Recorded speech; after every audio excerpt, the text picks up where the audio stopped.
سورہ الاعراف آیت 54 کے اندر اللہ پاک فرماتا ہے کہ بے شک تمہارا رب اللہ ہی ہے جس نے آسمانوں اور زمین کو 6 دن کے اندر پیدا کیا، پھر عرش پر جا ٹھہرا جیسا کہ اس کی شان کے لائق ہے۔ وہی رات کو دن پر لپیٹتا ہے کہ وہ اس کے پیچھے دوڑتا چلا آتا ہے، اور اسی نے سورج اور چاند ستاروں کو پیدا کیا، سب اسی کے حکم کے مطابق کام میں لگے ہوئے ہیں۔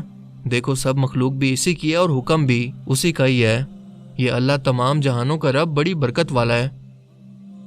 اس آیت مبارکہ میں کائنات کی تخلیق کا سارا مرحلہ اور ٹائم پیریڈ خالق کائنات نے بیان کر دیا ہے۔ اس کے علاوہ اس کا بیان قرآن کریم کے اندر تقریباً 7 جگہ پر بالکل ایک جیسے موجود ہے، جسے پڑھ کر بالکل ایسا لگتا ہے کہ اللہ نے اس عظیم الشان کائنات کو صرف 6 دنوں کے اندر پیدا کیا اور 7ویں روز اپنے عرش پر واپس چلا گیا جیسا کہ اس کی شان کے لائق ہے۔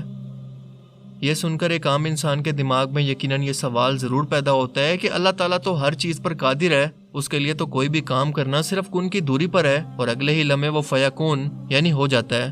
تو پھر سوال یہ ہے کہ اللہ تعالیٰ نے اس کائنات کو پیدا کرنے میں 6 دن کا ٹائم کیوں لگا دیا؟ بس ایک ہی لمحے کے اندر کن کہہ کر اسے کیوں نہیں بنا دیا؟ کیا ایسا تو نہیں کہ اللہ تعالیٰ کی ذات بھی ٹائم کی پابند ہے؟ اگر ایسا ہے تو پھر وہ خالق کیسے ہو سکتی ہے، کیونکہ ٹائم ایک ایسی تخلیق ہے جسے پیدا کیا گیا، اور کوئی خالق اپنی تخلیق کا پابند بھلا کیسے ہو سکتا ہے؟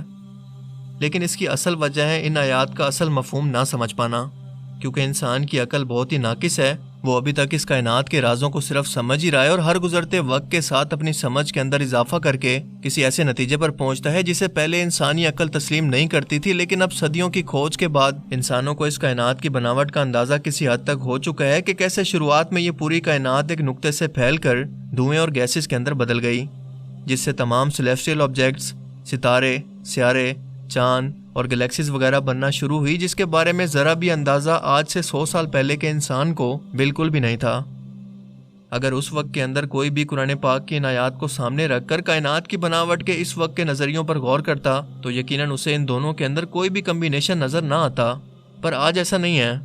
ذرا غور کریں کہ قرآن کریم کے اندر جس بھی جگہ پر کائنات کو 6 دن کے اندر بنانے کی بات ہوئی ہے، ان کے اندر 3 آیتوں کے اندر آسمانوں اور زمین کے علاوہ ماں بینہما بھی لکھا ہوا ہے، جس کے معنی ہے ان کے درمیان، یعنی زمین اور آسمان کے درمیان، جس کا مطلب ہے کہ کائنات کا بننا ایک الگ مرحلہ تھا اور ان کے درمیان مخلوقات یا کسی اور تخلیق کا بننا ایک الگ مرحلہ۔ اور اگر ایسا نہیں تھا تو اللہ پاک کا قرآن کریم کے اندر صرف یہ فرما دینا کافی تھا کہ ہم نے صرف 6 دن کے اندر زمین اور آسمان بنا دیے۔ اب یہاں پر لفظ ان کے درمیان سے کیا مراد ہے یہ ہم ذرا آگے جا کر سمجھیں گے، لیکن اس سے پہلے ایک سوال آپ کے ذہن میں ضرور آ سکتا ہے کہ زمین اور آسمان کو پیدا کرنے سے پہلے دن اور رات کا تو کوئی وجود تھا ہی نہیں، کیونکہ دن اور رات تو دراصل زمین کی روٹیشن کی وجہ سے ہی بنتے ہیں، جب 24 گھنٹوں میں سے 12 گھنٹے زمین کے ایک حصے پر دن اور 12 گھنٹے ایک حصے پر رات رہتی ہے۔ اور کائنات کی تخلیق کے وقت تو زمین موجود ہی نہیں تھی، لہٰذا 6 دن کا ٹائم قرآن پاک دراصل کیسے بیان کر رہا ہے؟ جس کا جواب یہ ہے کہ آج کا موجودہ سائنسی علم یہ کہتا ہے کہ کائنات کی شروعات سے لے کر دنیا کے پہلے انسان کی زمین پر تشریف آوری تک کا ٹائم اربوں سالوں میں جا کر پورا ہوا۔ قرآن کریم میں ہر مقام پر ان 6 دنوں کے لیے یوم کا لفظ استعمال ہوا ہے، جس کا مطلب سمجھنا انتہائی ضروری ہے۔ فرض کریں کہ آپ بڑھاپے میں کسی گاؤں میں اپنی پیدائش اور بچپن کی جگہ پر جاتے ہیں اور وہاں پر جا کر کسی شخص کو اپنے گھر کی جگہ کی طرف اشارہ کر کے بتاتے ہیں کہ ایک روز تھا کہ میں یہاں پر بچپن میں کھیلا کرتا تھا، پھر ایک روز آیا کہ جب میں نے اپنی تعلیم مکمل کر کے اپنا بزنس شروع کیا، اور آج مجھے یہ دن دیکھنا نصیب ہو رہا ہے کہ میں اسی جگہ پر واپس لوٹ آیا ہوں۔ کیا آپ نے غور کیا کہ آپ نے اپنی کہانی سناتے ہوئے اپنی زندگی کے 60 یا 70 سالوں کے ٹائم کو صرف 3 دن کے اندر بانٹ دیا ہے، حالانکہ آپ کی اس وقت عمر 60 یا 70 سال ہے۔ ایک روز وہ جو کہ آپ کے بچپن کا تھا، ایک وہ جب آپ نے اپنی پڑھائی مکمل کر کے بزنس شروع کیا، اور تیسرا وہ جب آپ یہاں پر موجود ہیں۔ عربی اور اردو زبان کے اندر اس لفظ کے حوالے سے مطلب بالکل ایک ہی جیسا ہے، یعنی یوم ایک لمبے دورانیہ یا ایک زمانے کے معنی میں استعمال ہوتا ہے، پھر چاہے یہ یوم 1 سال کا ہو، 1 ملین سال کا، یا کئی کروڑ یا اربوں سالوں کا۔ چلیں اسی بات کا ایک اور پکا ثبوت خود قرآن پاک سے نکال کر اس بات کو مزید گہرائی کے اندر سمجھنے کی کوشش کرتے ہیں۔ قرآن پاک میں قیامت یا محشر کے دن کو یوم القیامہ کہا گیا ہے، حالانکہ ہم سب جانتے ہیں کہ قرآن کریم کے اندر یہ لکھا ہوا ہے کہ وہ دن 50,000 سال جتنا لمبا ہوگا، یعنی اس پورے 50,000 سال کے ٹائم کو قرآن پاک اپنی زبان کے اندر ایک دن یا ایک دورانیہ کے طور پر بیان کرتا ہے۔ جیسا کہ ادب کی کتابوں کے اندر یوم کبھی تو سورج کے طلوع اور غروب ہونے کے درمیانی ٹائم کو کہتے ہیں، اور کبھی تو زمانے کے ایک حصے کو، پھر چاہے اس کی مقدار جتنی بھی ہو۔ اگر اسی کانسیپٹ کو ذہن میں رکھ کر ہم یہ سوچیں کہ ایک روز وہ تھا جب ہماری یہ زمین صرف آگ کا ایک گولا تھی، پھر ایک روز ایسا آیا جب وہ ٹھنڈی ہو گئی اور اس کے اندر زندگی کے آثار پیدا ہونے لگے، لیکن ابھی بھی کئی کروڑ سالوں تک اس کا ٹیمپریچر کئی 100 ڈگری سینٹی گریڈ تھا، جو کہ زندگی کو بڑھانے کے لیے بالکل بھی مناسب نہیں تھا۔ اگر ہم ایسا سوچتے ہیں تو یہ سب کی سب باتیں سائنسی اور مذہبی نقطہ نظر سے بالکل ایک جیسی ہی ہیں۔ لہٰذا اس تمام بحث کا نتیجہ یہ نکلا کہ اللہ تعالیٰ نے زمین اور آسمان کو 6 ادوار کے اندر پیدا کیا۔ ہو سکتا ہے کہ ان ادوار کے اندر ہر دور کئی ملین سال کا ہو سکتا ہے کہ یہ 6 ادوار کچھ اس طرح سے ہوں۔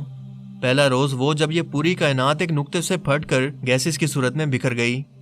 دوسرے روز یہ گیسز کے گولے یعنی نیبولاز، جو کہ کاسمک ڈسٹ اور گیسز پر مشتمل ہوتے ہیں، انہوں نے ستاروں کو پیدا کرنا شروع کیا۔ اور پھر تیسرے دور کے اندر ہمارا یہ سولر سسٹم بنا اور زمین سورج سے الگ ہو گئی۔ اور پھر چوتھے دور کے اندر زمین ٹھنڈی ہو کر رہنے کے قابل بنی کہ یہاں پر کوئی بھی انسان یا کوئی بھی جاندار مخلوق زندہ رہ سکے۔ اور پھر پانچویں دور کے اندر ایک دن اس زمین پر سبزہ، ہریالی اور درخت اگنے لگے اور جانوروں کی نسلیں بڑھنا شروع ہوئی۔ اور پھر چھٹا دور آیا جس کے اندر زمین پر دنیا کے پہلے انسان کو یعنی حضرت آدم علیہ السلام کو زمین پر اتارا گیا، جس کا ثبوت قرآن پاک کی سورہ فصلات کے اندر کچھ اس طرح سے موجود ہے کہ کہو کیا تم اس سے انکار کرتے ہو جس نے زمین کو 2 دن کے اندر پیدا کیا اور بتوں کو اس کا مد مقابل بناتے ہو؟ دراصل وہی تو سارے جہان کا مالک ہے۔ ذرا غور کریں کہ یہ اوپر بیان کیے گئے تیسرے اور چوتھے دور کی طرف اشارہ ہے جب پہلے دن زمین بنی اور دوسرے دور کے اندر بن کر ٹھنڈی ہو گئی، یعنی انسانوں کے رہنے لائق بن گئی۔ اس کے علاوہ سورہ یونس، ہود، فرقان، سجدہ، کاف اور حدید میں بھی اسی بات کا اشارہ موجود ہے۔ اب یہ سب کنفیوژن تو ہمیں سمجھ میں آ گئی ہے، لیکن ذرا غور کریں کہ ہمارا اصل سوال تو ابھی بھی وہیں پر ہی کھڑا ہوا ہے کہ اللہ نے دنیا کو ایک لمحے کے اندر پیدا کیوں نہیں کیا؟ 6 دن یا 6 ادوار کے اندر ہی کیوں پیدا کیا؟ تو اسے آسان الفاظ کے اندر سمجھنے کے لیے آپ سب سے پہلے خود سے سوال کریں کہ اللہ نے آپ کو 9 مہینے کے اندر ہی کیوں پیدا کر کے آخر کار اس دنیا کے اندر بھیجا؟ صرف 1 دن کے اندر کیوں نہیں؟ کیونکہ وہ تو اس چیز پر بھی قادر ہے۔ اس کا مطلب یہ ہے کہ اگر اتنے عظیم الشان اور مشکل ترین کام آسانی سے خود بخود ہوتے رہتے تو کون ان پر غور و فکر کرتا، ان پر ریسرچ کرتا اور اپنے خالق کی موجودگی کو محسوس کرتا؟ اگر اللہ چاہتا تو صرف اس زمین کو ہی پیدا کر دیتا، ایک نہ ختم ہونے والی اتنی بڑی عظیم الشان کائنات کو پیدا کرنے کی بلا ضرورت ہی کیا تھی؟ اس سب کا جواب ہے کہ انسان کے غور و فکر کرنے کے لیے، تاکہ وہ اللہ تعالیٰ کی پیدا کردہ ہر مشکل ترین تخلیق کو سمجھے، اس پر غور و فکر کر کے اپنے خالق تک جا پہنچے کہ ہاں کوئی ہے جو اس کائنات کو پیدا کرنے والا ہے اور اس سب نظام کو چلا رہا ہے،